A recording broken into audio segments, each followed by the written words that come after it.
Hi, I'm Joe Garrett, and welcome to Games First's 10 Rules for Survival on the Crysis 2 multiplayer. 10. Know your maps.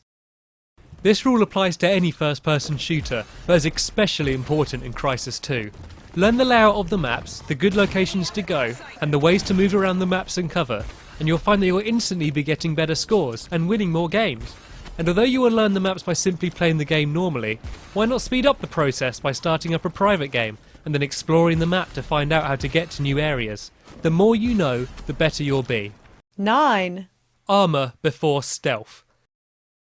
This rule is only in at number 9, but it still is a biggie. There is no invisibility in the game, so any decent player with a HD TV will be able to spot a cloaked player instantly as long as they know the general area that that player is in.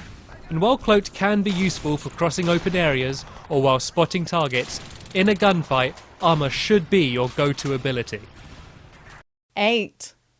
Conserve your energy. Unsurprisingly, running around the battlefield in a supersuit does take its toll on a soldier, so conserving your energy for when you need it most is of the utmost importance. Your armour is only as effective as your energy is plentiful, so slow down and store up that energy to give yourself the edge in gunfights. You may also find that slowing down your game and not sprinting around corners will help make you a better player anyway. 7. Evade, sprint and slide. Fighting is not always the answer. Sometimes it's best to simply get away and avoid gunfire. In Crysis 2 you run fast, really fast, and trying to shoot someone at full sprint can be a challenge for even the most practiced marksman. So when you find yourself in a situation and you feel the opponent has the advantage, don't engage, get out. Hitting someone who's power jumping or sliding can be extremely difficult, so use these movements to your advantage and embarrass your sluggish moving foes. 6. Know when to go after dog tags. Knowing when to go after dog tags is easy, as long as you know when not to go after them.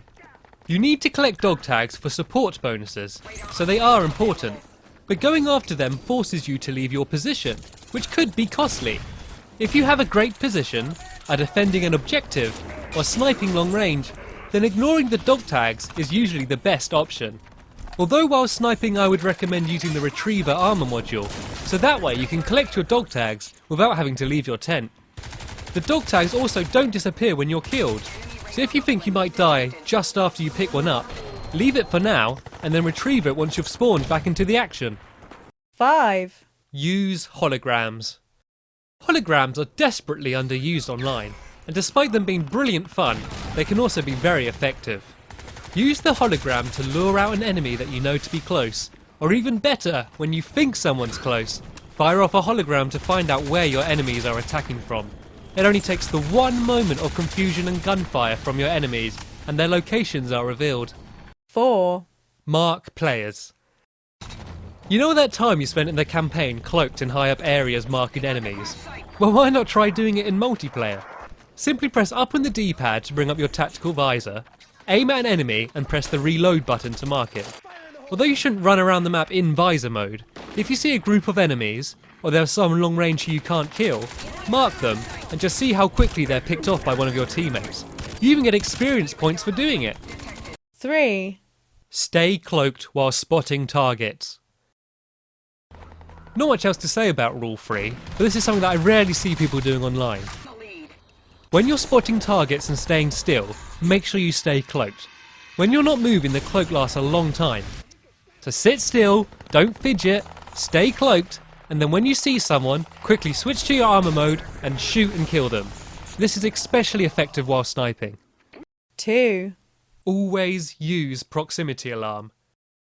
And I really do mean always. No other fursuit module comes close to being as useful as the proximity alarm.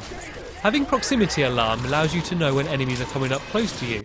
So with this ability on, the enemy team should never be able to sneak up on you. And when you do realise someone is trying to sneak up on you, then you can quickly put on cloaks or armour, and then you can hunt them down.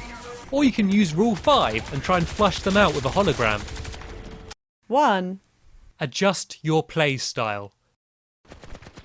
Okay, this one might sound a little bit obvious, but most people don't. When you first join a lobby, you never know what to expect, so don't expect anything. Don't put in your disc and search for a game thinking that I want to snipe or I want to run around with a shotgun. Wait until you see the map and have played against the opponents before you decide what you want to do. If everyone on the enemy team is sniping, maybe you could rush with a shotgun. Or if they are all rushing with a shotgun, maybe you could go to a high up area with an LMG and just spray them all down. When starting a game with new players, it's best to start off with an assault rifle, because they're the most versatile weapons in the game, and then you can adjust your playstyle and your class depending on who you're against.